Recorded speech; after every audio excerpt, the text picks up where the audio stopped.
দৈনিক প্রথম আলো তাদের প্রধান শিরোনাম করেছে আইএমএফ এর সঙ্গে বিদ্যুৎ বিভাগের বৈঠক নিয়ে। বছরে 4 বার বাড়বে বিদ্যুতের দাম। আইএমএফ এর পরামর্শ, বাংলাদেশ বিদ্যুতের ভর্তুকি শূন্যের কোটায় নামিয়ে আনুক। সরকার 3 বছরের মধ্যে এই শর্ত পূরণ করবে বলে জানিয়েছে। প্রধানমন্ত্রী সংবাদ সম্মেলনে পত্রিকাটির শিরোনাম করেছে, সরকার উৎখাত করে কাকে ক্ষমতায় আনতে চায়। যুক্তরাষ্ট্র জুড়ে বিভিন্ন বিশ্ববিদ্যালয়ের শিক্ষার্থীদের প্রতিবাদ নিয়ে পত্রিকাটির শিরোনাম করেছে, ইসরায়েল বিরোধী বিক্ষোভে অংশ নিচ্ছে বাংলাদেশিরাও। আবহাওয়া পরিস্থিতি নিয়ে পত্রিকাটির শিরোনাম করেছে, এ মাসেও তাপমাত্রা স্বাভাবিকের চেয়ে বেশি থাকতে পারে। রাতে ঢাকার বিভিন্ন এলাকায় বৃষ্টি।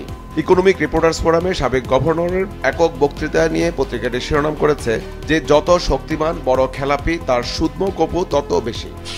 দৈনিক যুগান্তর বাংলাদেশ ব্যাংকের প্রতিবেদন নিয়ে পত্রিকাটি তাদের প্রধান শিরোনাম করেছে, ফাইন্যান্স কোম্পানির অবস্থা খুবই নাজুক। 2019 সালে মূলধন ছিল 12,660, গত সেপ্টেম্বরে তা কমে দাঁড়িয়েছে 1,761-তে। খেলাপি ঋণ 2019 সালে ছিল 6,400, সেপ্টেম্বরে তা বেড়ে দাঁড়িয়েছে 21,558-তে। রিপোর্টে বলা হয়েছে, আস্থার সংকটে সরকারি আমানত তুলে নিচ্ছে, ব্যাংক বা অন্য কোম্পানি ঋণ দিচ্ছে না। সেপ্টেম্বরে সম্পদের চেয়ে দেনা বেশি। সংবাদ সম্মেলনে প্রধানমন্ত্রী শেখ হাসিনার প্রশ্ন, আমাকে উৎখাত করলে পরবর্তীতে কে আসবে।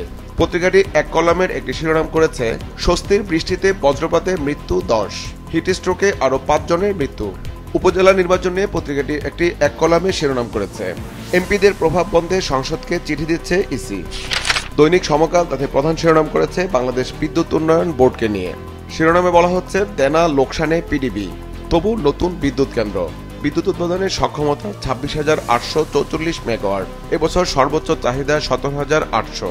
গ্যাস ভিত্তিক 1,800 মেগাওয়াটের 3 বড় বিদ্যুৎ কেন্দ্র।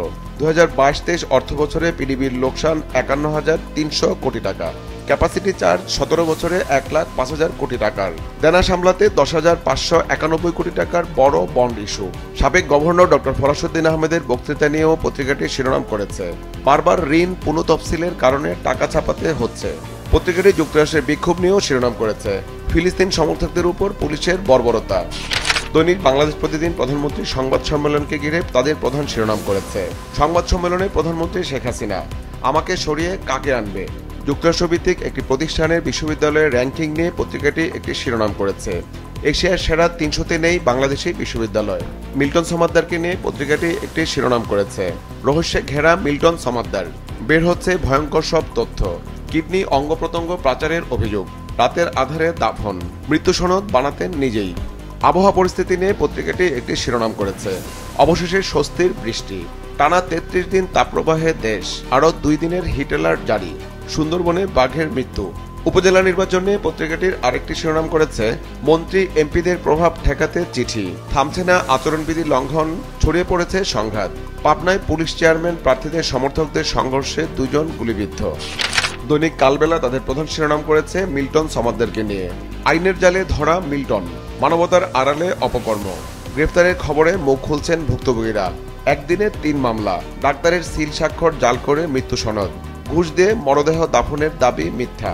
অপকর্ম করতে নাম বেচতেন ভিআইপিদের, খ্রিস্টানদের নেতা হতে চেয়েছিলেন। বরিশাল পান্থপথে গির্জা দখল, যাজককে মারধর, ধর্ম মন্ত্রণালয়ের সিল স্বাক্ষর জাল, গ্রেফতারে উচ্ছ্বাস, আনন্দ মিছিল, মিষ্টি বিতরণ। উপজেলা নির্বাচন নিয়ে পত্রিকাটি একটি শিরোনাম করেছে, প্রভাবশালীদের চাপে রাখতে কৌশলী আওয়ামী লীগ।